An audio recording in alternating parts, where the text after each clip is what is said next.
राधे राधे महाराज जी। महाराज जी, ऐसा कहा जाता है कि अगर किसी संत या महापुरुष से मिलने जाएं तो खाली हाथ नहीं जाना चाहिए, परंतु अगर वो स्वीकार ही ना करें या उनको किसी चीज की आवश्यकता नहीं तो खाली हाथ का मतलब क्या? रुपया, सेव संतरा, फल फ्रूट, ये आप समझते हो क्या?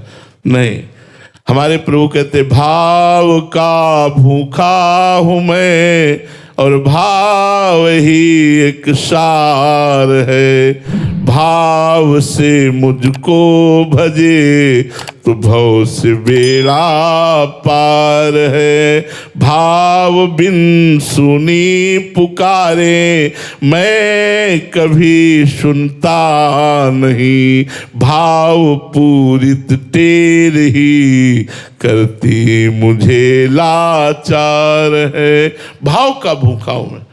आज संत मिलन को जा रहे हैं, हृदय उल्लसित हो रहा है। आज भगवान ने अपार कृपा की, आज साधु समागम में ये जो आप उल्लसित होकर आ रहे हैं ना, यही आप आ रहे हैं।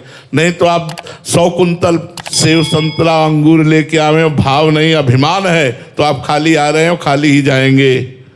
खाली आ रहे हैं, खाली ही जाएंगे। और भाव लेकर आ रहे हैं।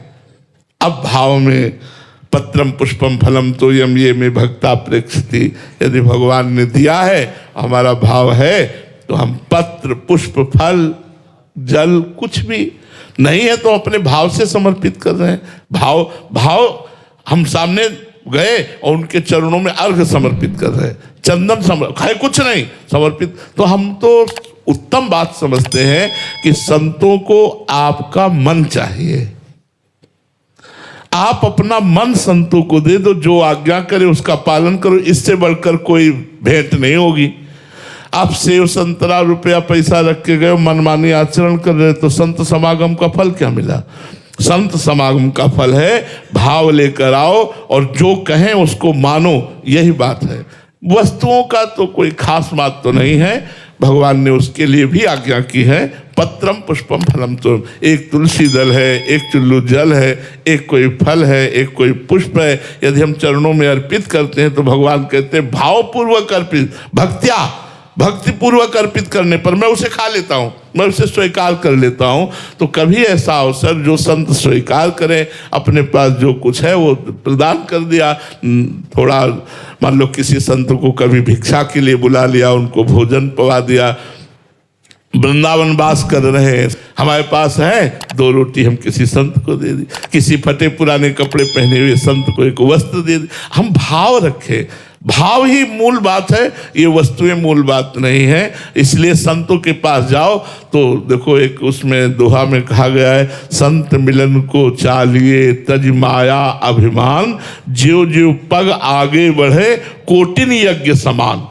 अगर माया और अभिमान का त्याग करके हम, अब जैसे आप कोई अच्छी वस्तु ला रहे हैं और आपको गर्व है कि आज वो वस्तु देंगे, बाबा को मिली नहीं होगी, इतने सुंदर सेव हैं, इतने किसी काम का नहीं, और आप एक छोटी सी वस्तु ला रहे हैं। लग रहा है कि एक गरीब आदमी एक संत के यहाँ देखा, बड़े बड़े सब पूज्य पादुड़िया बाबा जी की बात कह रहा हूं, हरि बाबा के बांध में थे, तो बड़े बड़े सेठ महाजन सब बड़े बड़े डलिया में सेव अंगूर और सब भर के लाए थे, ऐसे सब नीचे रखे थे। एक गरीब किसान यही बात सोचकर कि संत मिलने के लिए जाए तो कुछ लेके जाए, और उसके पास बेचारे के पास कुछ था नहीं, तो कचरिया समझते ना, खेतों में वो स्वाभाविक जग जाती है और इतनी इतनी होती है, खटमिट्ठी होती है, वो कोई खास नहीं। वो 5 कचरिया पकी हुई बांध के लाया, और जब सभा में आया देखा कि उनके सामने इतने बड़े बड़े लोग बैठे हैं, इतने अंगूर सेव संतरा सब, तो ऐसे कचरिया छुपा के बैठ गया, अंदर से रोने लगा, काश भगवान मुझे भी सामर्थ्य दिए होते तो बाबा के सामने जाता और मैं भी बाबा को भेंट देता। बाबा सिद्ध पुरुष, बाबा ने कहा, ए भाई तुम खड़े हो, तो डर गया एकदम, इधर आओ, नजदीक आए, क्या लाए हो हमारे लिए? और जैसे सुदामा जी अपने तंदुल छुपा रहे थे कि इस सभा में जहाँ ढेर सारे अंगूर सेव संतरा रखे, मेवा मिष्ठान, वहां कचरिया, बोले बाबा ने कहा इधर इधर, सब सभा के बीच में बाबा ने वो कचरिया उसकी पाई और सेव संतरा अंगूरों का इनको बंटवा दो। भगवान और भगवान के भक्त वस्तु के भूखे नहीं होते,